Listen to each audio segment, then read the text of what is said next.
हाँ जी स्टूडेंट्स, अज आप स्टार्ट करते हैं पेज नंबर 84 84 पेज नंबर तो जिथे कि नीलपरी की कचहरी दे विच सब तो पहला अध्यापक नूं लिआंदा जांदा आ। जिहड़ा जादूगर आ वो नीलपरी का हुक्म मन के सब तो पहला अध्यापक नूं नीलपरी की कचहरी विच आउण दे लई कहंदा आ। शुरू करते हैं। जो हुक्म नीलपरी जी अपनी छड़ी घुमाਉਂਦਾ है ਅਤੇ कुछ मंत्र पढ़ता है। एक अध्यापिका नींद विच तुरी आउंदी है।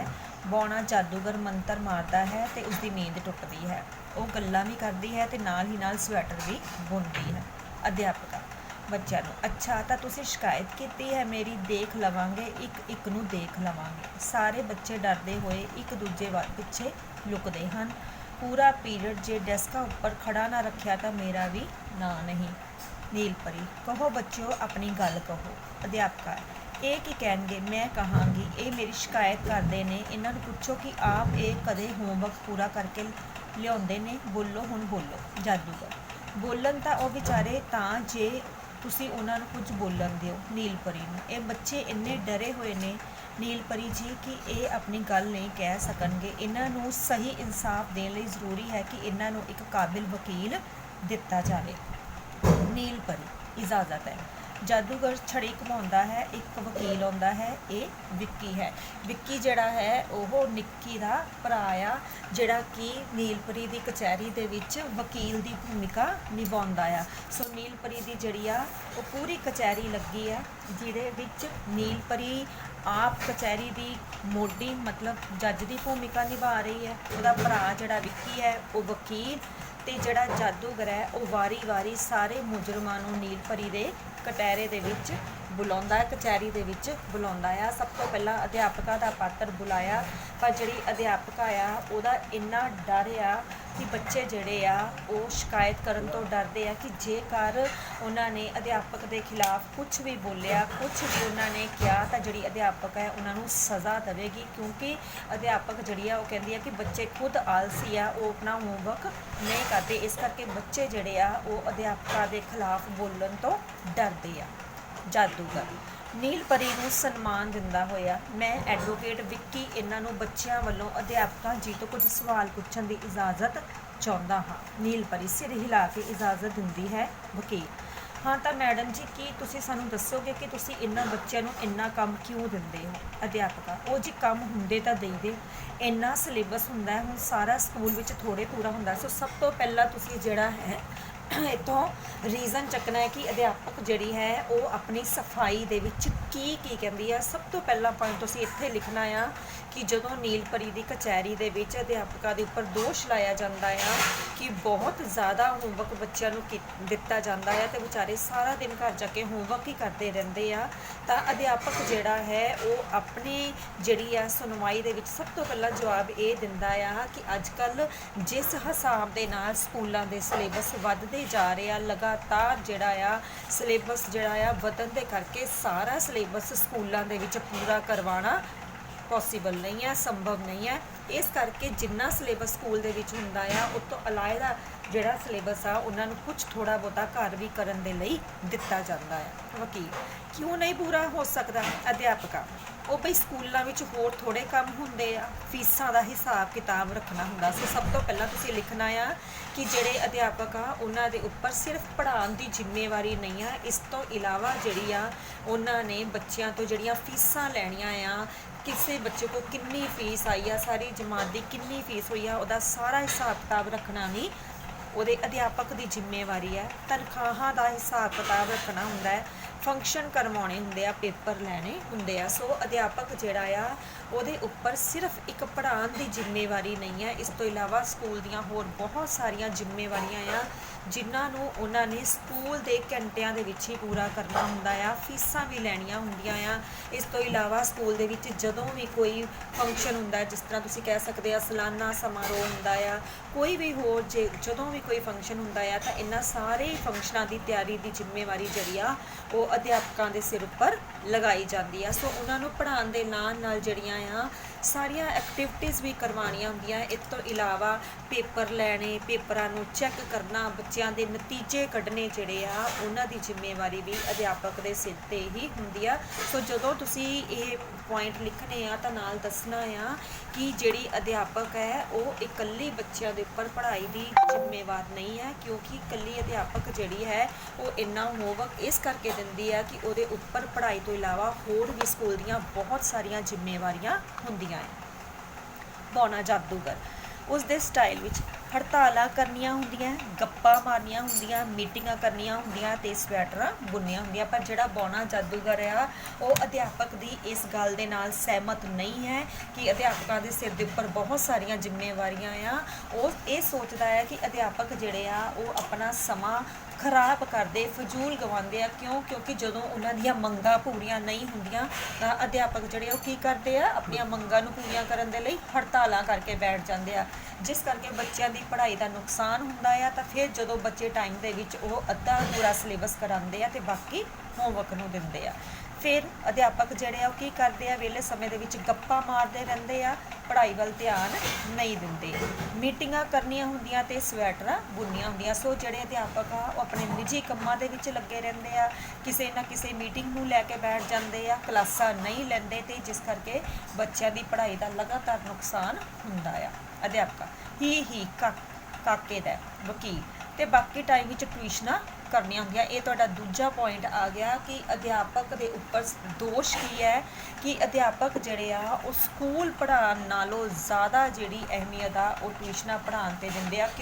ਕਿਉਂਕਿ ਜੇਕਰ ਸਾਰਾ ਸਿਲੇਬਸ ਸਕੂਲ ਦੇ ਵਿੱਚ ਪੂਰਾ ਕਰਵਾਇਆ ਜਾਊਗਾ ਤਾਂ ਫਿਰ ਉਹਨਾਂ ਕੋਲ ਟਿਊਸ਼ਨਾਂ ਨਹੀਂ ਆਉਣਗੀਆਂ। ਇਸ ਕਰਕੇ ਕਿ ਟਿਊਸ਼ਨ ਵੱਧ ਤੋਂ ਵੱਧ ਆਵੇ, ਉਹਨਾਂ ਨੂੰ ਜ਼ਿਆਦਾ ਤੋਂ ਜ਼ਿਆਦਾ ਮੁਨਾਫਾ ਹੋਵੇ, ਇਸ ਕਰਕੇ ਜਿਹੜੇ ਆ ਉਹ ਕੀ ਕਰਦੇ ਆ, ਸਕੂਲ ਦੇ ਵਿੱਚ ਸਾਰਾ ਸਿਲੇਬਸ ਪੂਰਾ ਨਹੀਂ ਕਰਵਾਉਂਦੇ। ਅਧਿਆਪਕ ਹੀ ਅੱਗ ਲੱਗਣਾ ਸਿਲੇਬਸ ਪੂਰਾ ਕਰਵਾਉਣ ਲਈ, ਨਹੀਂ ਤਾਂ ਗੁਰੂ ਮਹਾਰਾਜ ਦੀ ਸਹੁੰ ਆਪਣਾ ਤਾਂ ਜਮਾਂ ਜੀ ਨਹੀਂ ਕਰਦਾ ਟਿਊਸ਼ਨ ਨੂੰ। ਸੋ ਅਧਿਆਪਕਾ ਜਿਹੜੀ ਹੈ ਉਹ ਆਪਣੀ ਸੁਣਵਾਈ ਵਿੱਚ ਕੀ ਕਹਿੰਦੀ ਆ ਕਿ ਸਿਲੇਬਸ ਬਹੁਤ ਜ਼ਿਆਦਾ ਹੋ ਗਿਆ, ਇਸ ਕਰਕੇ ਸਕੂਲ ਵਿੱਚ ਸਿਲੇਬਸ ਨਹੀਂ ਹੁੰਦਾ, ਇਸ ਕਰਕੇ ਉਹਨੂੰ ਸਿਲੇਬਸ ਪੂਰਾ ਕਰਵਾਉਣ ਦੇ ਲਈ ਹੀ ਟਿਊਸ਼ਨ ਪੜ੍ਹਾਉਣੀ ਪੈਂਦੀ ਆ। ਇਹਦੇ ਵਿੱਚ ਉਹਦਾ ਆਪਣਾ ਨਿੱਜੀ ਕੋਈ ਮਤਲਬ ਨਹੀਂ ਹੈ। ਜੇਕਰ ਸਿਲੇਬਸ ਥੋੜ੍ਹਾ ਹੋਵੇ, ਸਕੂਲ ਵਿੱਚ ਪੂਰਾ ਹੋ ਜਾਵੇ, ਤੁਹਾਨੂੰ ਟਿਊਸ਼ਨ ਕਦੇ ਵੀ ਨਾ ਪੜ੍ਹਾਉਣੀ ਪਵੇ। ਨੀਲਪਰੀ ਪਰ ਤੁਹਾਡੇ ਸਕੂਲਾਂ ਵਿੱਚ ਇੰਨਾ ਸਿਲੇਬਸ ਲਗਵਾਇਆ ਕਿਉਂ ਜਾਂਦਾ? ਅਧਿਆਪਕਾ ਵੇਖੋ ਜੀ, ਇਹ ਨਹੀਂ ਆਪਾਂ ਨੂੰ ਪਤਾ, ਗੁਰੂ ਮਹਾਰਾਜ ਦੀ ਸਹੁੰ ਇਹ ਤਾਂ ਸਕੂਲਾਂ ਵਾਲੇ ਹੀ ਜਾਣਨ। ਸੋ ਜਿਹੜੀ ਅਧਿਆਪਕਾ ਹੈ ਉਹ ਆਪਣੀ ਗਲਤੀ ਮੰਨਣ ਨੂੰ ਤਿਆਰ ਨਹੀਂ ਹੈ। ਉਹ ਸਾਰਾ ਦੋਸ਼ ਸਕੂਲ ਦੇ ਸਿਰ 'ਤੇ ਪਾਉਂਦੀ ਹੈ ਕਿ ਜਿਹੜਾ ਸਿਲੇਬਸ ਹੈ ਉਹਨਾਂ ਨੂੰ ਜੋ ਸਕੂਲ ਵੱਲੋਂ ਮਿਲਦਾ ਆ ਉਹੀ ਉਹ ਪੂਰਾ ਕਰਵਾਉਂਦੇ ਆ, ਸਿਲੇਬਸ ਬਣਾਉਣ ਦੇ ਵਿੱਚ ਉਹਨਾਂ ਦਾ ਕੋਈ ਵੀ ਹੱਥ ਨਹੀਂ ਹੈ। ਵਕੀਲ ਤਾਂ ਠੀਕ ਹੈ, ਅਸੀਂ ਉਹਨਾਂ ਤੋਂ ਪੁੱਛ ਲੈਂਦੇ ਹਾਂ। ਮੈਂ ਨੀਲਪਰੀ ਜੀ ਤੋਂ ਇਜਾਜ਼ਤ ਚਾਹੁੰਦਾ ਹਾਂ ਕਿ ਇੱਕ ਪ੍ਰਿੰਸੀਪਲ ਨੂੰ ਇੱਥੇ ਬੁਲਾ ਕੇ, ਇਹ ਬੇਟਾ ਤੁਹਾਡਾ ਦੂਸਰਾ ਜਿਹੜਾ ਆ ਗਿਆ ਕਿ ਨੀਲਪਰੀ ਦੀ ਕਚਹਿਰੀ ਵਿੱਚ ਸਭ ਤੋਂ ਪਹਿਲਾਂ ਅਧਿਆਪਕ ਔਰ ਅਧਿਆਪਕ ਤੋਂ ਬਾਅਦ ਜਿਹੜਾ ਹੈ ਸਕੂਲ ਦੀ ਪ੍ਰਿੰਸੀਪਲ ਨੂੰ ਬੁਲਾਇਆ ਜਾਂਦਾ ਹੈ। ਉਸ ਨੂੰ ਪੁੱਛਿਆ ਜਾਵੇ ਕਿ ਸਕੂਲਾਂ ਵਿੱਚ ਬੱਚਿਆਂ ਨੂੰ ਇੰਨਾ ਸਿਲੇਬਸ ਲਗਵਾਇਆ ਹੀ ਕਿਉਂ ਜਾਂਦਾ ਹੈ। ਨੀਲਪਰੀ ਹੱਥ ਹਿਲਾ ਕੇ ਇਜਾਜ਼ਤ ਦਿੰਦੀ ਹੈ। ਜਾਦੂਗਰ ਆਪਣੀ ਛੜੀ ਹਿਲਾ ਕੇ ਕਟਹਿਰੇ ਵਿੱਚ ਪ੍ਰਿੰਸੀਪਲ ਨੂੰ ਲਿਆਉਂਦਾ ਹੈ। ਹਾਂ ਤਾਂ ਪ੍ਰਿੰਸੀਪਲ ਸਾਹਿਬ, ਕੀ ਤੁਸੀਂ ਨੀਲਪਰੀ ਜੀ ਨੂੰ ਦੱਸੋਗੇ ਕਿ ਤੁਸੀਂ ਆਪਣੇ ਸਕੂਲਾਂ ਵਿੱਚ ਬੱਚਿਆਂ ਨੂੰ ਇੰਨਾ ਜ਼ਿਆਦਾ ਸਿਲੇਬਸ ਕਿਉਂ ਲਗਵਾਉਂਦੇ ਹੋ ਕਿ ਉਹਨਾਂ ਕੋਲ ਖੇਡਣ ਲਈ ਵਕਤ ਹੀ ਨਹੀਂ ਬਚਦਾ? ਪ੍ਰਿੰਸੀਪਲ ਸਿਲੇਬਸਾਂ ਬਾਰੇ ਹੁਣ ਕੀ ਕਰੀਏ, ਸਾਰੇ ਹੀ ਲਗਵਾਉਂਦੇ ਨੇ, ਸਾਨੂੰ ਵੀ ਲਗਵਾਉਣਾ ਪੈਂਦਾ। ਜੇ ਨਾ ਲਗਵਾਈਏ ਤਾਂ ਬੱਚਿਆਂ ਦੇ ਪੇਰੈਂਟਸ ਇਤਰਾਜ਼ ਕਰਦੇ ਨੇ ਭਈ ਸਾਡੇ ਸਕੂਲਾਂ ਦੇ ਬੱਚੇ ਦੂਜੇ ਸਕੂਲਾਂ ਦੇ ਬੱਚਿਆਂ ਤੋਂ ਪਿੱਛੇ ਰਹਿ ਜਾਣਗੇ। ਸੋ ਪ੍ਰਿੰਸੀਪਲ ਵੀ ਜਿਹੜੀ ਹੈ ਉਹ ਆਪਣੀ ਗਲਤੀ ਮੰਨਣ ਦੇ ਲਈ ਤਿਆਰ ਨਹੀਂ ਹੈ ਕਿ ਇੰਨਾ ਸਿਲੇਬਸ ਕਿਉਂ ਹੈ, ਬੱਚਿਆਂ ਦੇ ਉੱਪਰ ਪੜ੍ਹਾਈ ਦਾ ਇੰਨਾ ਬੋਝ ਕਿਉਂ ਹੈ। ਉਹ ਵੀ ਜਿਹੜੀ ਹੈ ਇਹੀ ਕਹਿੰਦੀ ਹੈ ਕਿ ਅੱਜ ਕੱਲ੍ਹ ਜਿਹੜਾ ਆ ਪਹਿਲੇ ਜ਼ਮਾਨੇ ਦੇ ਵਾਂਗ ਇੱਕ ਦੋ ਸਕੂਲ ਨਹੀਂ ਆ ਕਿ ਜਿੱਥੇ ਜੋ ਕਰਾਤਾ ਉਹ ਸਹੀ ਹੈ। ਅੱਜ ਕੱਲ੍ਹ ਕੰਪੀਟੀਸ਼ਨ ਦਾ ਜ਼ਮਾਨਾ ਆ ਔਰ ਇਸ ਜ਼ਮਾਨੇ ਦੇ ਵਿੱਚ ਬਹੁਤ ਸਾਰੇ ਸਕੂਲ ਖੁੱਲ੍ਹ ਗਏ ਆ। ਸਾਰੇ ਸਕੂਲ ਜਿਹੜੇ ਆ ਉਹ ਆਪਣੇ ਪੜ੍ਹਾਈ ਦੇ ਸਤਰ ਨੂੰ ਉੱਚਾ ਚੱਕਣਾ ਚਾਹੁੰਦੇ ਆ, ਆਪਣੀ ਜਿਹੜੀ ਹੈ ਉਹ ਸਾਰਿਆਂ ਦੇ ਸਾਹਮਣੇ ਹਾਈ ਲੈਵਲ ਦਿਖਾਉਣ ਦੇ ਲਈ ਜ਼ਿਆਦਾ ਸਿਲੇਬਸ ਲਿਖਵਾਉਂਦੇ ਆ ਤਾਂ ਕਿ ਜਿਹੜਾ ਆ ਸਾਰਿਆਂ ਨੂੰ ਇਹ ਲੱਗੇ ਕਿ ਇਹ ਜਿਹੜਾ ਸਕੂਲ ਹੈ ਪੜ੍ਹਾਈ ਦੇ ਵਿੱਚ ਸਭ ਤੋਂ ਵਧੀਆ ਆ। ਇਸ ਕਰਕੇ ਜਿਹੜੀ ਹੈ ਪ੍ਰਿੰਸੀਪਲ ਕੀ ਕਹਿੰਦੀ ਆ ਕਿ ਸਾਨੂੰ ਇੰਨਾ ਸਿਲੇਬਸ ਲਗਵਾਉਣਾ ਹੀ ਪੈਂਦਾ ਆ, ਕਿਉਂਕਿ ਜੇ ਅਸੀਂ ਇੰਨਾ ਸਿਲੇਬਸ ਨਾ ਲਗਵਾਈਏ ਤਾਂ ਪੇਰੈਂਟਸ ਜਿਹੜੇ ਆ ਇਹ ਕਹਿੰਦੇ ਆ ਕਿ ਸਾਡੇ ਬੱਚੇ ਜਿਹੜੇ ਆ ਉਹ ਬਾਕੀ ਸਕੂਲਾਂ ਦੇ ਬੱਚਿਆਂ ਨਾਲੋਂ ਪੜ੍ਹਾਈ ਦੇ ਵਿੱਚ ਪਿੱਛੇ ਰਹਿ ਰਹੇ ਆ। ਵਕੀਲ ਯਾਨੀ ਕਿ ਤੁਹਾਨੂੰ ਬੱਚਿਆਂ ਦੇ ਮਾਪਿਓ ਮਜਬੂਰ ਕਰਦੇ ਨੇ ਕਿ ਤੁਸੀਂ ਉਹਨਾਂ ਦੇ ਬੱਚਿਆਂ ਨੂੰ ਵੱਧ ਤੋਂ ਵੱਧ ਪੜ੍ਹਾਓ, ਭਾਵੇਂ ਉਹਨਾਂ ਬੱਚਿਆਂ ਕੋਲ ਖੇਡਣ ਲਈ ਟਾਈਮ ਬਚੇ ਚਾਹੇ ਨਾ। ਬਿਲਕੁਲ ਕਰਦੇ ਨੇ ਜੀ। ਹੋਰ ਤੇ ਹੋਰ ਜੇ ਸਕੂਲ ਵਿੱਚ ਕੋਈ ਫੰਕਸ਼ਨ ਜਾਂ ਖੇਡਾਂ ਵਗੈਰਾ ਕਰਵਾਉਂਦੇ ਆ ਤਾਂ ਕਈ ਮਾਂ-ਬਾਪ ਤਾਂ ਇੱਥੋਂ ਤੱਕ ਵੀ ਆਖ ਦਿੰਦੇ ਨੇ ਕਿ ਇਹ ਕੀ ਕੰਜਰਖਾਨਾ ਜਿਹਾ ਕਰਦੇ ਰਹਿੰਦੇ ਹੋ, ਸਿੱਧੀ ਤਰ੍ਹਾਂ ਪੜ੍ਹਾਓ ਜੇ ਪੜ੍ਹਾਉਣਾ ਹੈ। ਸੋ ਇੱਥੇ ਜਿਹੜਾ ਆ ਉਹ ਪ੍ਰਿੰਸੀਪਲ ਇਹ ਕਹਿੰਦੀ ਆ ਕਿ ਜਿਹੜੇ ਬੱਚਿਆਂ ਦੇ ਮਾਪਿਓ ਆ ਉਹ ਸਕੂਲ ਦੇ ਵਿੱਚ ਸਿਰਫ ਪੜ੍ਹਾਈ ਤੇ ਪੜ੍ਹਾਈ ਹੀ ਕਰਨਾ ਚਾਹੁੰਦੇ ਆ, ਉਹ ਬਿਲਕੁਲ ਜਿਹੜਾ ਆ ਇਸ ਚੀਜ਼ ਨੂੰ ਪਸੰਦ ਨਹੀਂ ਕਰਦੇ ਕਿ ਪੜ੍ਹਾਈ ਤੋਂ ਇਲਾਵਾ ਸਕੂਲ ਦੇ ਵਿੱਚ ਹੋਰ ਕੋਈ ਫੰਕਸ਼ਨ ਕਰਵਾਇਆ ਜਾਵੇ, ਜਾਂ ਕਹਿ ਲਓ ਕਿ ਬੱਚਿਆਂ ਦੀ ਜਿਹੜੀ ਆ ਪੜ੍ਹਾਈ ਦਾ ਨੁਕਸਾਨ ਕਰਕੇ ਉਹਨਾਂ ਨੂੰ ਫੰਕਸ਼ਨਾਂ ਦੇ ਵਿੱਚ ਜਾਂ ਐਕਟੀਵਿਟੀਜ਼ ਦੇ ਵਿੱਚ ਲਗਾਇਆ ਜਾਵੇ। ਇਸ ਕਰਕੇ ਜਿਹੜਾ ਹੈ ਉਹ ਸਿਰਫ ਪੜ੍ਹਾਈ ਕਰਾਉਣਾ ਚਾਹੁੰਦੇ ਆ, ਔਰ ਪ੍ਰਿੰਸੀਪਲ ਕਹਿੰਦੀ ਕਿ ਅਸੀਂ ਮਜਬੂਰ ਹਾਂ, ਸਾਨੂੰ ਇਸ ਕਰਕੇ ਮਾਪਿਆਂ ਦਾ ਕਹਿਣਾ ਮੰਨਣਾ ਹੀ ਪੈਂਦਾ ਆ। ਵਕੀਲ ਯਾਨੀ ਕਿ ਉਹ ਕਹਿੰਦੇ ਨੇ ਤੇ ਤੁਸੀਂ ਮੰਨ ਲੈਂਦੇ ਹੋ ਭਾਵੇਂ ਉਹਨਾਂ ਦੀ ਗੱਲ ਗਲਤੀ ਹੀ ਹੋਵੇ। ਪ੍ਰਿੰਸੀਪਲ ਹੁਣ ਕੀ ਕਰੀਏ ਜੀ ਬੇਟੇ, ਵੈਰੀ ਵੈਰੀ ਇੰਪੋਰਟੈਂਟ ਲਾਈਨਸ। ਹੁਣ ਕੀ ਕਰੀਏ ਜੀ, ਕੰਪੀਟੀਸ਼ਨ ਦਾ ਜ਼ਮਾਨਾ ਹੈ ਜੀ, ਗਲੀ ਗਲੀ ਸਕੂਲ ਖੁੱਲ੍ਹੇ ਹੋਏ ਨੇ। ਜੇ ਮਾਪਿਆਂ ਦੀ ਗੱਲ ਨਾ ਮੰਨੀਏ ਤਾਂ ਜੀ ਉਹ ਬੱਚਿਆਂ ਨੂੰ ਹਟਾ ਲੈਣਗੇ ਤੇ ਸਕੂਲ ਨੂੰ ਘਾਟਾ ਪੈ ਜਾਏਗਾ। ਬਹੁਤ ਇੰਪੋਰਟੈਂਟ ਲਾਈਨ ਆ ਕਿ ਜਿਹੜੀ ਪ੍ਰਿੰਸੀਪਲ ਹੈ ਉਹ ਕੀ ਕਹਿੰਦੀ ਹੈ ਕਿ ਅੱਜ ਕੱਲ੍ਹ ਜਿਹੜਾ ਹੈ ਕੰਪੀਟੀਸ਼ਨ ਦਾ ਜ਼ਮਾਨਾ ਆ। ਕੰਪੀਟੀਸ਼ਨ ਕਿਹਦਾ ਚੱਲ ਰਿਹਾ ਆ? ਸਕੂਲਾਂ ਦਾ ਚੱਲ ਰਿਹਾ, ਆਪਸ ਦੇ ਵਿੱਚ ਸਕੂਲਾਂ ਦਾ ਕੰਪੀਟੀਸ਼ਨ ਚੱਲ ਰਿਹਾ ਆ। ਔਰ ਕੀ ਹੋ ਰਿਹਾ ਆ ਹੁਣ, ਜਿੱਥੇ ਪਹਿਲੇ ਜ਼ਮਾਨੇ ਦੇ ਵਿੱਚ ਸਕੂਲਾਂ ਦੀ ਗਿਣਤੀ ਥੋੜ੍ਹੀ ਸੀ ਔਰ ਬੱਚੇ ਜਿਹੜੇ ਆ ਉਹ ਆਪਣੇ ਆਪ ਆਉਂਦੇ ਸੀ, ਪਰ ਹੁਣ ਜਿਹੜੀਆਂ ਗਲੀਆਂ ਦੇ ਵਿੱਚ ਸਕੂਲ ਖੁੱਲ੍ਹ ਗਏ ਆ, ਇਸ ਕਰਕੇ ਜਿਹੜੇ ਮਾਤਾ ਪਿਤਾ ਆ ਉਹਨਾਂ ਕੋਲ ਕੀ ਹੋ ਜਾਂਦੀ ਆ, ਆਪਸ਼ਨ ਹੋ ਜਾਂਦੀ ਆ ਸਕੂਲਾਂ ਦੀ। ਉਹ ਇੱਕ ਸਕੂਲ ਤੋਂ ਕੱਢ ਕੇ ਦੂਜੇ 'ਚ ਕੱਢ ਕੇ ਤੀਸਰੇ ਵਿੱਚ ਕਿਤੇ ਵੀ ਜਿਹੜਾ ਹੈ ਬੱਚੇ ਨੂੰ ਦਾਖਲ ਕਰਵਾ ਸਕਦੇ ਆ। ਇਸ ਕਰਕੇ ਜਿਹੜੀਆਂ ਪ੍ਰਿੰਸੀਪਲ ਕਹਿੰਦੀ ਹੈ ਕਿ ਜੇਕਰ ਅਸੀਂ ਇੰਨਾ ਸਿਲੇਬਸ ਨਾ ਕਰਾਈਏ, ਮਾਤਾ ਪਿਤਾ ਦੀ ਗੱਲ ਨਾ ਮੰਨੀਏ ਤਾਂ ਕੀ ਹੋਣਗੇ, ਉਹ ਬੱਚੇ ਨੂੰ ਸਕੂਲੋਂ ਹਟਾ ਲੈਣਗੇ, ਫਿਰ ਸਾਨੂੰ ਫੀਸਾਂ ਨਹੀਂ ਆਉਣਗੀਆਂ ਤੇ ਸਕੂਲ ਨੂੰ ਕੀ ਪਏਗਾ, ਘਾਟਾ ਪਏਗਾ, ਸਕੂਲ ਨੂੰ ਨੁਕਸਾਨ ਹੋਏਗਾ। ਇਸ ਕਰਕੇ ਮਾਤਾ ਪਿਤਾ ਦੀ ਗੱਲ ਮੰਨਣਾ ਉਹਨਾਂ ਦੀ ਮਜਬੂਰੀ ਹੈ। ਨੀਲਪਰੀ ਇਸ ਦਾ ਮਤਲਬ ਤੁਹਾਡੇ ਦੇਸ਼ ਵਿੱਚ ਸਕੂਲ ਪੜ੍ਹਾਈ ਲਈ ਨਹੀਂ, ਪੈਸਾ ਕਮਾਉਣ ਦੇ ਲਈ ਹੁੰਦੇ ਨੇ। ਇਹ ਵਿਅੰਗ ਹੈ ਸਥਿਤੀ ਤੇ ਕਿ ਅੱਜ ਕੱਲ੍ਹ ਜਿਹੜਾ ਹੈ ਸਕੂਲਾਂ ਦੇ ਵਿੱਚ ਅਹਿਮੀਅਤ ਬੱਚਿਆਂ ਦੇ ਮਾਨਸਿਕ ਤੇ ਸਰੀਰਕ ਵਿਕਾਸ ਨੂੰ ਨਹੀਂ, ਸਿਰਫ ਕਿਸ ਚੀਜ਼ ਨੂੰ ਅਹਿਮੀਅਤ ਦਿੱਤੀ ਜਾਂਦੀ ਹੈ, ਪੈਸਾ ਕਮਾਉਣ ਨੂੰ ਅਹਿਮੀਅਤ ਦਿੱਤੀ ਜਾਂਦੀ ਹੈ ਕਿ ਜਿੰਨੇ ਜ਼ਿਆਦਾ ਬੱਚੇ ਉਨੀ ਜ਼ਿਆਦਾ ਕਮਾਈ। ਪ੍ਰਿੰਸੀਪਲ ਹੁਣ ਕੀ ਕਰੀਏ ਜੀ, ਕਰਨਾ ਹੀ ਪੈਂਦਾ। ਮਾਪੇ ਸਾਡੇ ਗਾਹਕ ਨੇ ਤੇ ਗਾਹਕ ਤਾਂ ਰੱਬ ਦਾ ਰੂਪ ਹੁੰਦਾ ਹੈ। ਜਿਸ ਤਰ੍ਹਾਂ ਆਪਾਂ ਆਮ ਭਾਸ਼ਾ ਵਿੱਚ ਕਹਿੰਦੇ ਆ ਨਾ ਕਿ ਜਿਹੜਾ ਕਸਟਮਰ ਹੈ, ਗਾਹਕ ਹੈ, ਦੁਕਾਨ 'ਤੇ ਜਾਂਦਾ ਆ, ਪੈਸੇ ਦਿੰਦਾ ਆ ਤੇ ਚੀਜ਼ ਖਰੀਦਦਾ ਆ ਤੇ ਦੁਕਾਨਦਾਰ ਨੂੰ ਮੁਨਾਫਾ ਹੁੰਦਾ ਆ। ਉਸੇ ਤਰ੍ਹਾਂ ਹੀ ਅੱਜ ਕੱਲ੍ਹ ਜਿਹੜੇ ਮਾਤਾ ਪਿਤਾ ਆ ਉਹ ਸਿਰਫ ਸਕੂਲਾਂ ਦੇ ਲਈ ਕੀ ਬਣ ਕੇ ਰਹਿ ਗਏ ਨੇ, ਗਾਹਕ ਬਣ ਕੇ ਰਹਿ ਗਏ ਨੇ। ਜਿੰਨੇ ਜ਼ਿਆਦਾ ਗਾਹਕ ਹੋਣਗੇ ਉਨੀ ਜ਼ਿਆਦਾ ਸਕੂਲ ਨੂੰ ਕਮਾਈ ਹੋਏਗੀ, ਉਨਾ ਜ਼ਿਆਦਾ ਸਕੂਲ ਨੂੰ ਮੁਨਾਫਾ ਹੋਏਗਾ। ਇਸ ਕਰਕੇ ਜਿਹੜਾ ਹੈ ਉਹਨਾਂ ਨੂੰ ਜਿਹੜੇ ਗਾਹਕ ਹੈ, ਮਤਲਬ ਭਾਵ ਮਾਪੇ ਜਿਹੜੇ ਆ ਉਹਨਾਂ ਦੀ ਗੱਲ ਮੰਨਣੀ ਪੈਂਦੀ ਹੈ। ਕਿਉਂਕਿ ਮਾਪੇ ਭਾਵ ਗਾਹਕ ਜਿਹੜੇ ਆ ਉਹ ਸਕੂਲ ਵਾਲਿਆਂ ਲਈ ਰੱਬ ਦਾ ਰੂਪ ਹੈ। ਕਿਉਂਕਿ ਉਹ ਪੈਸਾ ਦਿੰਦੇ ਆ ਤਾਂ ਸਕੂਲ ਚੱਲਦੇ ਆ। ਵਕੀਲ ਮਿਲੋਡ ਜਿਵੇਂ ਕਿ ਤੁਸੀਂ ਵੇਖ ਰਹੇ ਹੋ ਪ੍ਰਿੰਸੀਪਲ ਸਾਹਿਬ ਦੇ ਬਿਆਨ ਨਾਲ ਇਹ ਮੁਕੱਦਮਾ ਇੱਕ ਨਵਾਂ ਮੋੜ ਤੇ ਪੁੱਜ ਗਿਆ ਹੈ ਤੇ ਸਾਡੇ ਕੋਲ ਦੋਸ਼ੀਆਂ ਦੀ ਲਿਸਟ ਵਿੱਚ ਇੱਕ ਨਵਾਂ ਨਾਮ ਆ ਗਿਆ ਹੈ, ਉਹ ਹੈ ਬੱਚਿਆਂ ਦੇ ਮਾਤਾ ਪਿਤਾ। ਥਰਡ ਕਰੈਕਟਰ ਆ ਗਿਆ ਬੱਚਿਆਂ ਦੇ ਪੇਰੈਂਟਸ। ਸਭ ਤੋਂ ਪਹਿਲਾਂ ਨੀਲਪਰੀ ਦੀ ਕਚਹਿਰੀ ਵਿੱਚ ਅਧਿਆਪਕ ਆਇਆ, ਦੂਸਰੇ ਨੰਬਰ ਤੇ ਪ੍ਰਿੰਸੀਪਲ ਆਇਆ, ਪਰ ਨਾ ਅਧਿਆਪਕ ਆਪਣੀ ਗਲਤੀ ਨੂੰ ਮੰਨ ਰਿਹਾ ਤੇ ਨਾ ਹੀ ਪ੍ਰਿੰਸੀਪਲ। ਸੋ ਸਾਰਾ ਦੋਸ਼ ਕਿਹਦੇ ਤੇ ਸੁੱਟਿਆ ਗਿਆ, ਮਾਤਾ ਪਿਤਾ ਤੇ ਸੁੱਟਿਆ ਗਿਆ ਕਿ ਜਿਹੜੇ ਮਾਤਾ ਪਿਤਾ ਆ ਬੱਚਿਆਂ ਦੇ ਉਹੀ ਉਹਨਾਂ ਨੂੰ ਮਜਬੂਰ ਕਰਦੇ ਆ ਜ਼ਿਆਦਾ ਸਿਲੇਬਸ ਕਰਾਉਣ ਲਈ। ਇਸ ਕਰਕੇ ਸਕੂਲ ਵਾਲੇ ਜਿਹੜੇ ਆ ਮਜਬੂਰ ਹੈ। ਸੋ ਤੀਸਰੇ ਨੰਬਰ ਤੇ ਨੀਲਪਰੀ ਦੀ ਕਚਹਿਰੀ ਵਿੱਚ ਮਾਤਾ ਪਿਤਾ ਨੂੰ ਸੱਦਿਆ ਜਾਂਦਾ ਆ। ਮੈਂ ਨੀਲਪਰੀ ਜੀ ਨੂੰ ਬੇਨਤੀ ਕਰਦਾ ਹਾਂ ਕਿ ਉਹਨਾਂ ਦੋਸ਼ੀਆਂ ਨੂੰ ਵੀ ਅਦਾਲਤ ਵਿੱਚ ਬੁਲਾਉਣ ਦੀ ਇਜਾਜ਼ਤ ਦਿੱਤੀ ਜਾਵੇ ਤਾਂ ਕਿ ਸੱਚ ਅਤੇ ਝੂਠ ਦਾ ਫੈਸਲਾ ਹੋ ਸਕੇ। ਨੀਲਪਰੀ ਇਜਾਜ਼ਤ ਹੈ। ਜਾਦੂਗਰ ਛੜੀ ਕਮਾਉਂਦਾ ਹੈ। ਹੁਣ ਕਟਹਿਰੇ ਵਿੱਚ ਨਿੱਕੀ ਤੇ ਮੰਮੀ ਪਾਪਾ ਖੜੇ ਹਨ, ਬੱਚਿਆਂ ਵਿੱਚ ਘੁਸਰ ਮੁਸਰ ਹੁੰਦੀ ਹੈ। ਵਕੀਲ ਹਾਂ ਤਾਂ ਸ਼੍ਰੀਮਾਨ ਮੰਮੀ ਪਾਪਾ ਜੀ, ਸਭ ਤੋਂ ਪਹਿਲਾਂ ਤਾਂ ਤੁਸੀਂ ਅਦਾਲਤ ਨੂੰ ਇਹ ਦੱਸੋ ਕਿ ਤੁਸੀਂ ਆਪਣੇ ਬੱਚਿਆਂ ਨੂੰ ਕੀ ਸੋਚ ਕੇ ਸਕੂਲ ਪੜ੍ਹਨ ਭੇਜਦੇ ਹੋ। ਪਾਪਾ ਇਹੀ ਕੀ ਪੜ੍ਹਨਗੇ ਲਿਖਣਗੇ ਕੁਝ ਬਣਨਗੇ। ਮੰਮੀ ਕੁਝ ਹੀ ਜਿਵੇਂ ਡਾਕਟਰ ਇੰਜੀਨੀਅਰ ਹੀ। ਵਕੀਲ ਪਰ ਕੀ ਤੁਹਾਨੂੰ ਕਦੇ ਇਹ ਨਹੀਂ ਮਹਿਸੂਸ ਹੁੰਦਾ ਕਿ ਡਾਕਟਰ ਅਤੇ ਇੰਜੀਨੀਅਰ ਬਣਨ ਵਾਸਤੇ ਉਹਨਾਂ ਨੂੰ ਇੰਨਾ ਜ਼ਿਆਦਾ ਪੜ੍ਹਨਾ ਪੈਂਦਾ ਹੈ ਕਿ ਉਹਨਾਂ ਕੋਲ ਖੇਡਣ ਤੇ ਜੀ ਪਰਚਾਵੇ ਜੋਗਾ ਟਾਈਮ ਹੀ ਨਹੀਂ ਬਚਦਾ। ਪਾਪਾ ਉਹ ਜੀ ਕੁਝ ਲੈਣ ਵਾਸਤੇ ਕੁਝ ਛੱਡਣਾ ਵੀ ਤਾਂ ਪੈਂਦਾ ਹੈ ਨਾ, ਕੁਝ ਬਣਨਾ ਹੋਵੇ ਮਿਹਨਤ ਤਾਂ ਕਰਨੀ ਹੀ ਪੈਂਦੀ ਹੈ।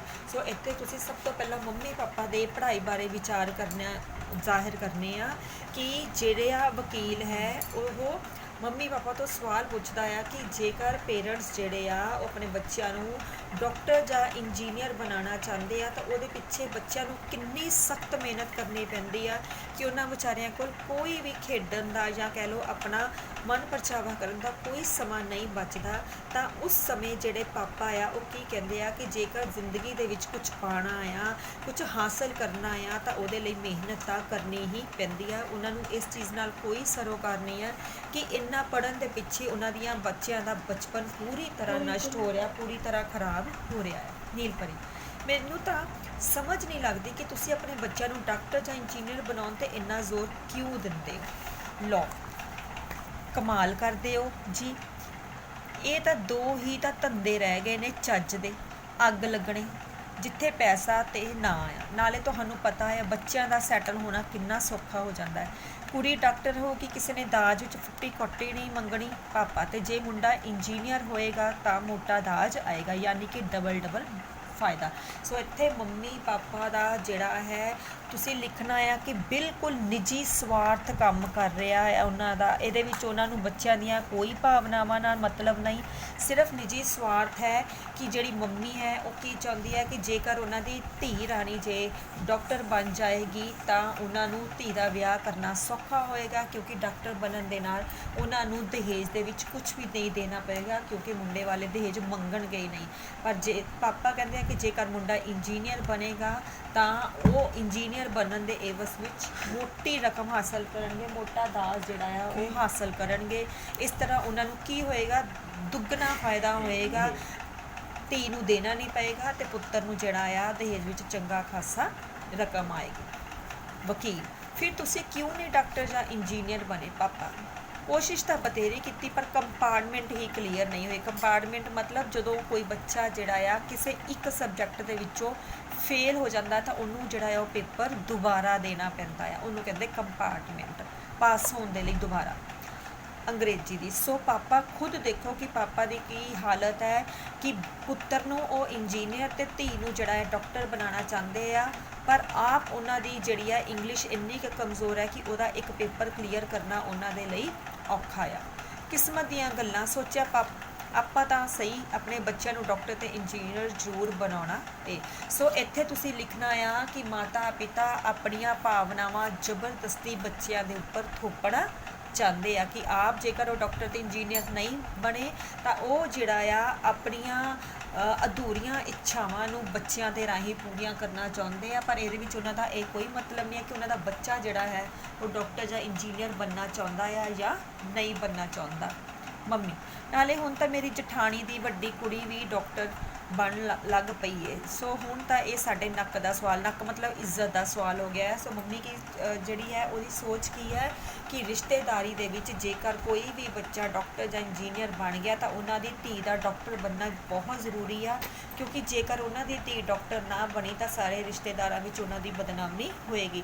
ਸੋ ਆਪਣੀ ਇੱਜ਼ਤ ਦੀ ਖਾਤਰ ਉਹਨਾਂ ਨੂੰ ਜਿਹੜਾ ਹੈ ਆਪਣੀ ਧੀ ਨੂੰ ਡਾਕਟਰ ਬਣਾਉਣਾ ਹੀ ਪੈਣਾ ਆ। ਨੀਲ ਪਰੀ, ਯਾਨੀ ਕਿ ਇਹ ਤੁਹਾਡੀ ਅਧੂਰੀ ਖੁਆਇਸ਼ ਹੈ ਜੋ ਤੁਸੀਂ ਆਪ ਪੂਰੀ ਨਹੀਂ ਕਰ ਸਕੇ ਤੇ ਹੁਣ ਆਪਣੇ ਬੱਚਿਆਂ ਤੋਂ ਪੂਰੀ ਕਰਵਾਉਣਾ ਚਾਹੁੰਦੇ ਹੋ। ਪਰ ਮੰਨ ਲਓ ਤੁਹਾਡੇ ਬੱਚੇ ਡਾਕਟਰ ਤੇ ਇੰਜੀਨੀਅਰ ਬਣ ਵੀ ਜਾਣ, ਪਰ ਤੁਹਾਨੂੰ ਇਸ ਦਾ ਕੀ ਫਾਇਦਾ ਪਾਪਾ? ਲਓ, ਫਾਇਦਾ ਕਿਉਂ ਨਹੀਂ? ਬੱਚੇ ਡਾਕਟਰ ਇੰਜੀਨੀਅਰ ਹੋਣ ਤਾਂ ਸੁਸਾਇਟੀ ਵਿੱਚ ਬੜੀ ਇੱਜ਼ਤ ਬਣਦੀ ਹੈ। ਲੋਕ ਗੱਲਾਂ ਕਰਿਆ ਕਰਨਗੇ ਕਿ ਉਹ ਫਲਾਣੇ ਡਾਕਟਰ ਦਾ ਪਿਓ ਜਾਂਦਾ ਪਿਆ ਮੰਮੀ, ਤੇ ਮੈਨੂੰ ਵੀ ਕਹਿਣਗੇ ਕਿ ਉਹ ਫਲਾਣੇ ਇੰਜੀਨੀਅਰ ਦੀ ਮਾਂ ਜਾਂਦੀ ਪਈ ਆ। ਸੋ ਇੱਥੇ ਤੁਸੀਂ ਬੱਚੇ ਲਿਖਣਾ ਆ ਕਿ ਮੰਮੀ ਪਾਪਾ ਜਿਹੜੇ ਆ ਉਹਨਾਂ ਨੂੰ ਸਿਰਫ ਕੀ ਪਿਆਰਾ ਹੈ, ਸਮਾਜ ਦੇ ਵਿੱਚ ਆਪਣੀ ਇੱਜ਼ਤ ਪਿਆਰੀ ਆ। ਇੱਕ ਪਾਸੇ ਉਹ ਆਪਣੀਆਂ ਅਧੂਰੀਆਂ ਇੱਛਾਵਾਂ ਬੱਚਿਆਂ ਰਾਹੀਂ ਪੂਰੀਆਂ ਕਰਨਾ ਚਾਹੁੰਦੇ ਆ, ਦੂਸਰੇ ਪਾਸੇ ਉਹ ਚਾਹੁੰਦੇ ਆ ਕਿ ਦਹੇਜ ਨਾ ਦੇਣਾ ਪਵੇ ਤੇ ਪੁੱਤਰ ਦੇ ਵਿੱਚ ਦਹੇਜ ਆਵੇ। ਤੀਸਰੇ ਨੰਬਰ 'ਤੇ ਉਹ ਚਾਹੁੰਦੇ ਆ ਕਿ ਉਹਨਾਂ ਦੀਆਂ ਜਿਹੜੀਆਂ ਖੁਦ ਦੀਆਂ ਅਧੂਰੀਆਂ ਇੱਛਾਵਾਂ ਆ ਉਹ ਬੱਚਿਆਂ ਰਾਹੀਂ ਪੂਰੀਆਂ ਹੋ ਜਾਣ। ਤੇ ਚੌਥੇ ਨੰਬਰ 'ਤੇ ਉਹ ਚਾਹੁੰਦੇ ਆ ਕਿ ਉਹਨਾਂ ਦੀ ਸਮਾਜ ਦੇ ਵਿੱਚ ਜਿਹੜੀ ਆ ਨੱਕ ਉੱਚੀ ਰਵੇ, ਉਹਨਾਂ ਦੀ ਇੱਜ਼ਤ ਬਣੀ ਰਹੇ। ਸਾਰੇ ਜਿਹੜੇ ਜਦੋਂ ਘਰੋਂ ਨਿਕਲਣ ਤਾਂ ਉਹ ਕਹਿਣ, ਲੋਕੀ ਉਹਨਾਂ ਨੂੰ ਕਹਿਣ ਕਿ ਫਲਾਣੇ ਡਾਕਟਰ ਦੀ ਮਾਂ ਜਾ ਰਹੀ ਹੈ ਤੇ ਫਲਾਣੇ ਡਾਕਟਰ ਦਾ ਇੰਜੀਨੀਅਰ ਦਾ ਪਿਤਾ ਜਾ ਰਿਹਾ ਆ। ਸੋ ਇਸ ਤਰ੍ਹਾਂ ਜਿਹੜੀ ਆ ਉਹ ਸਮਾਜ ਦੇ ਵਿੱਚ ਆਪਣੀ ਨੱਕ ਉੱਚੀ ਰੱਖਣਾ ਚਾਹੁੰਦੇ ਆ। ਇਸ ਕਰਕੇ ਉਹ ਬੱਚਿਆਂ ਦੇ ਉੱਪਰ ਪੜ੍ਹਾਈ ਦਾ ਇੰਨਾ ਜ਼ਿਆਦਾ ਜ਼ੋਰ ਪਾ ਰਹੇ। ਵਕੀਲ, ਇਹ ਸਾਡੇ ਪੁਆਇੰਟ ਨੋਟ ਕੀਤੇ ਜਾਣ ਨੀਲਪਰੀ ਜੀ ਕਿ ਸ਼੍ਰੀਮਾਨ ਮੰਮੀ ਪਾਪਾ ਆਪਣੇ ਬੱਚਿਆਂ ਨੂੰ ਡਾਕਟਰ ਜਾਂ ਇੰਜੀਨੀਅਰ ਸਿਰਫ ਇਸ ਲਈ ਬਣਾਉਣਾ ਚਾਹੁੰਦੇ ਨੇ ਕਿਉਂਕਿ ਇਹ ਆਪ ਡਾਕਟਰ ਜਾਂ ਇੰਜੀਨੀਅਰ ਨਹੀਂ ਬਣ ਸਕੇ, ਸੋ ਆਪਣੀਆਂ ਅਧੂਰੀਆਂ ਇੱਛਾਵਾਂ ਬੱਚਿਆਂ 'ਤੇ ਥੋਪ ਰਹੇ ਆ। ਇਹ ਆਪਣੇ ਬੱਚਿਆਂ ਨੂੰ ਡਾਕਟਰ ਜਾਂ ਇੰਜੀਨੀਅਰ ਸਿਰਫ ਇਸ ਲਈ ਬਣਾਉਣਾ ਚਾਹੁੰਦੇ ਨੇ ਤਾਂ ਕਿ ਸੁਸਾਇਟੀ ਵਿੱਚ ਇਹਨਾਂ ਦੀ ਸ਼ਾਨ ਵਧੇ, ਇਹਨਾਂ ਨੂੰ ਪੈਸਾ ਮਿਲੇ। ਸ਼ਾਨ ਮਤਲਬ ਇੱਜ਼ਤ ਵਧੇ, ਇਹਨਾਂ ਨੂੰ ਪੈਸਾ ਮਿਲੇ ਕਿ ਜੇਕਰ ਬੱਚੇ ਪੜ੍ਹ ਲਿਖ ਜਾਣਗੇ, ਚੰਗੀ ਕਮਾਈ ਹੋਊਗੀ ਤੇ ਪੈਸਾ ਘਰ ਆਉਣਾ ਸ਼ੁਰੂ ਹੋ ਜਾਏਗਾ।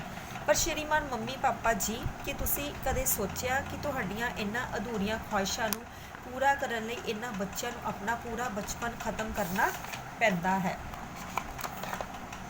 ਪਰ ਇਹ ਤਾਂ ਸਰਕਾਰ ਨੂੰ ਚਾਹੀਦਾ ਹੈ ਕਿ ਉਹ ਪੜ੍ਹਾਈ ਦਾ ਕੋਈ ਅਜਿਹਾ ਸਿਸਟਮ ਬਣਾਵੇ ਕਿ ਛੋਟੇ ਬੱਚਿਆਂ ਨੂੰ ਜ਼ਿਆਦਾ ਪੜ੍ਹਨਾ ਹੀ ਨਾ ਪਵੇ, ਉਹ ਥੋੜ੍ਹਾ ਪੜ੍ਹ ਕੇ ਜ਼ਿਆਦਾ ਸਿੱਖ ਜਾਣ। ਸੋ ਸਭ ਤੋਂ ਪਹਿਲਾਂ ਅਧਿਆਪਕ ਨੇ ਆਪਣੀ ਗਲਤੀ ਨਹੀਂ ਮੰਨੀ, ਕਸੂਰ ਸਾਰਾ ਪ੍ਰਿੰਸੀਪਲ ਵਿੱਚ ਕੱਢਿਆ। ਫਿਰ ਪ੍ਰਿੰਸੀਪਲ ਜਿਹੜੀ ਹੈ ਉਹ ਸਾਰਾ ਦੋਸ਼ ਮੰਮੀ ਪਾਪਾ ਵਿੱਚ ਕੱਢਦੀ ਹੈ।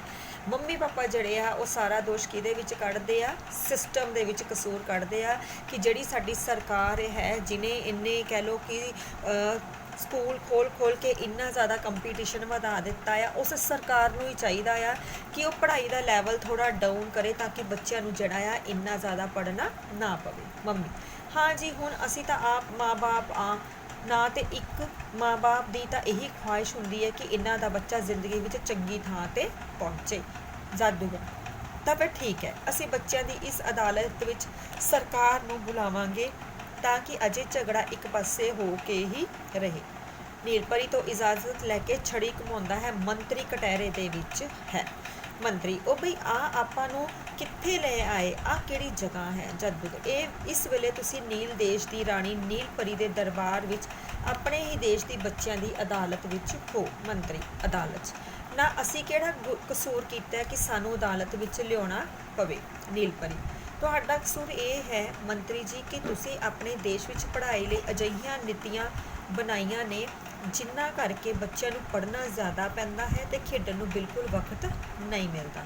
ਮੰਤਰੀ: ਲੋ, ਇਸ 'ਚ ਮਾੜਾ ਕੀ ਕਰਤਾ? ਪੜ੍ਹਨਗੇ, ਲਿਖਣਗੇ, ਨਵਾਬ ਬਣਨਗੇ, ਖੇਡਣਗੇ, ਕੁੱਦਣਗੇ, ਖਰਾਬ ਬਣਨਗੇ।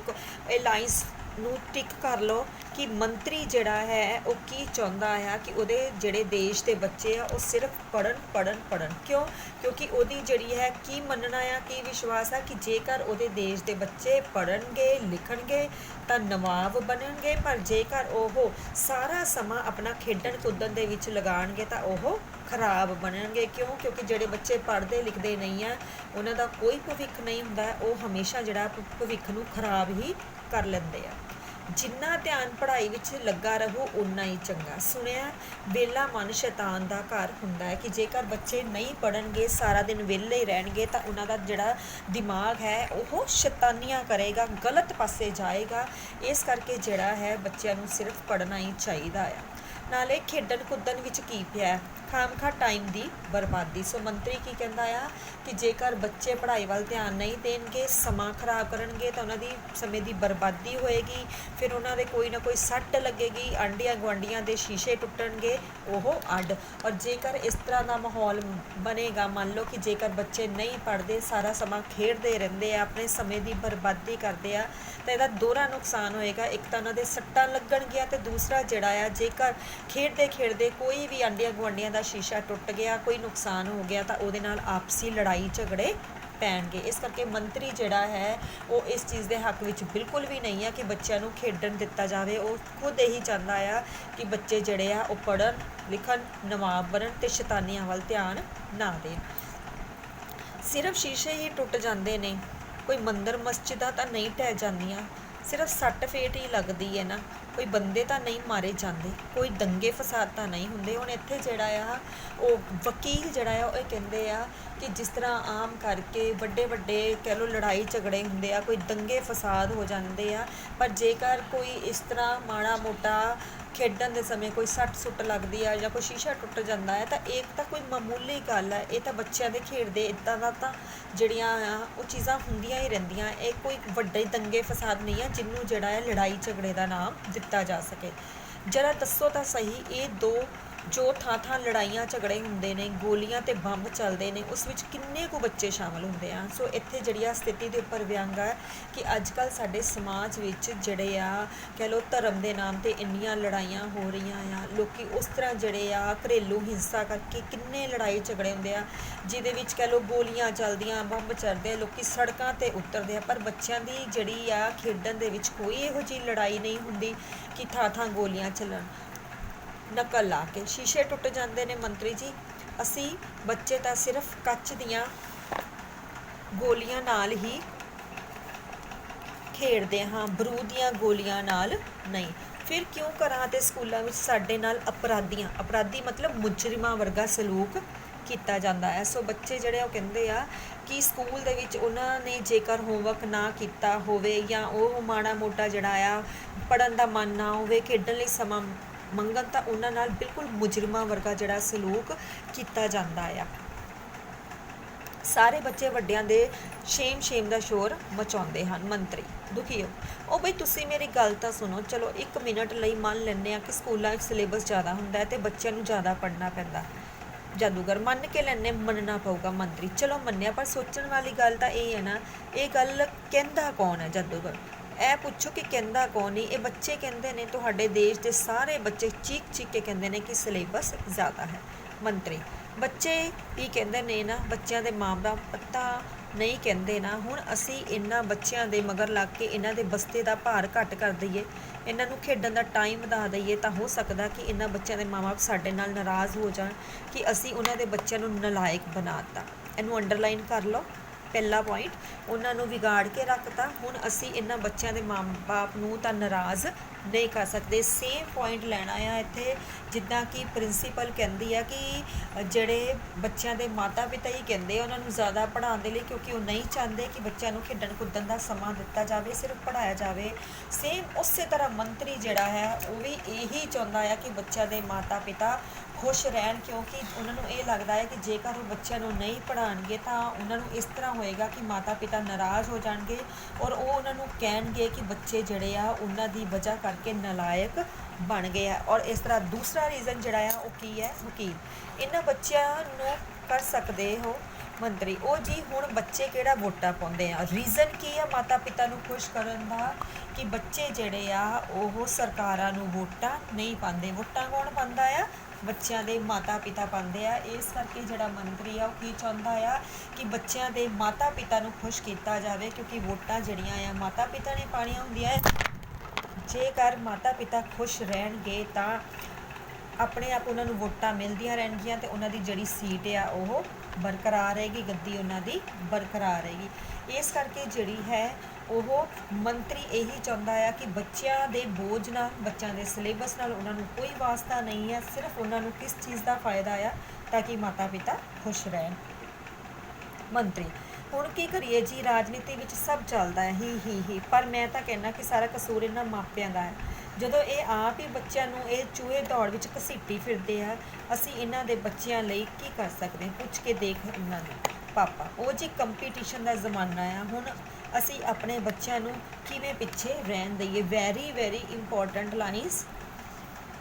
ਹੁਣ ਇੱਥੇ ਜਿਹੜਾ ਆ ਅੱਜ ਆਪਾਂ ਖ਼ਤਮ ਕਰਨਾ ਆ ਇਸ ਪੇਜ 'ਤੇ, ਜਿਹਦੇ ਵਿੱਚ ਮੰਤਰੀ ਜਦੋਂ ਕਹਿੰਦਾ ਆ ਕਿ ਕਸੂਰ ਮਾਤਾ ਪਿਤਾ ਦਾ ਆ, ਕਿਉਂਕਿ ਖੁਦ ਮਾਤਾ ਪਿਤਾ ਜਿਹੜੇ ਆਪਣੇ ਬੱਚਿਆਂ ਨੂੰ ਘਸੀਟਦੇ ਆ ਪੜ੍ਹਾਈ ਦੇ ਬੋਝ ਵਿੱਚ, ਔਰ ਪਿਤਾ ਜਿਹੜਾ ਆ ਉਹ ਖੁਦ ਕਹਿੰਦਾ ਆ ਕਿ ਅੱਜ ਕੱਲ੍ਹ ਕੰਪੀਟੀਸ਼ਨ ਦਾ ਜ਼ਮਾਨਾ ਆ, ਔਰ ਜੇਕਰ ਉਹਨਾਂ ਨੇ ਇਸ ਕੰਪੀਟੀਸ਼ਨ ਦੇ ਜ਼ਮਾਨੇ ਵਿੱਚ ਆਪਣੇ ਬੱਚਿਆਂ ਨੂੰ ਪੜ੍ਹਨ ਦੇ ਲਈ ਨਾ ਕਿਹਾ ਤਾਂ ਬਾਕੀ ਬੱਚੇ ਜਿਹੜੇ ਆ ਉਹਨਾਂ ਤੋਂ ਅੱਗੇ ਨਿਕਲ ਜਾਣਗੇ ਅਤੇ ਉਹਨਾਂ ਦੇ ਬੱਚੇ ਜਿਹੜੇ ਆ ਉਹ ਪਿੱਛੇ ਰਹਿ ਜਾਣਗੇ। ਇਸ ਕਰਕੇ ਉਹਨਾਂ ਨੂੰ ਜਿਹੜਾ ਹੈ ਇਸ ਕੰਪੀਟੀਸ਼ਨ ਦੇ ਜ਼ਮਾਨੇ ਵਿੱਚ ਬੱਚਿਆਂ ਨੂੰ ਬਹੁਤਾ ਪੜ੍ਹਾਉਣ ਦੇ ਲਈ ਜ਼ੋਰ ਪਾਉਣਾ ਹੀ ਪੈਂਦਾ ਆ। ਮੰਮੀ ਮੈਂ ਤਾਂ ਕਹਿੰਦੀ ਹਾਂ ਕਿ ਸਾਰਾ ਕਸੂਰ ਹੀ ਇਹਨਾਂ ਸਕੂਲ ਦੇ ਮਾਸਟਰਾਂ ਅਤੇ ਭੈਣ ਜੀਆਂ ਦਾ ਆ। ਇਹਨਾਂ ਸਕੂਲਾਂ ਵਿੱਚ ਚੱਜ ਨਾਲ ਪੜ੍ਹਾਉਣ ਤਾਂ ਇੱਥੋਂ ਆਪਾਂ ਬੇਟਾ ਖ਼ਤਮ ਕਰਦੇ ਹਾਂ, ਇੱਥੋਂ ਅੱਗੇ ਕੰਟੀਨਿਊ ਕਰਾਂਗੇ। ਸੋ ਅੱਜ ਆਪਾਂ ਮੇਨ 3 ਪੁਆਇੰਟ ਜਿਹੜੇ ਆ ਉਹ ਪੜ੍ਹ ਲਏ। ਸਭ ਤੋਂ ਪਹਿਲੇ ਨੰਬਰ 'ਤੇ ਅਧਿਆਪਕ, ਪ੍ਰਿੰਸੀਪਲ, ਫਿਰ ਜਿਹੜਾ ਮੰਤਰੀ, ਅਤੇ ਅਖੀਰ 'ਤੇ ਗੱਲ ਜਿਹੜੀ ਹੈ ਫਿਰ ਆ ਕੇ ਮਾਤਾ ਪਿਤਾ 'ਤੇ ਡਿੱਗੀ ਹੈ ਕਿ ਅਖੀਰ ਜਿਹੜੇ ਆ ਮਾਤਾ ਪਿਤਾ ਖੁਦ ਹੀ ਕੰਪੀਟੀਸ਼ਨ ਦੇ ਜ਼ਮਾਨੇ ਵਿੱਚ ਇਸ ਬੱਚਿਆਂ ਨੂੰ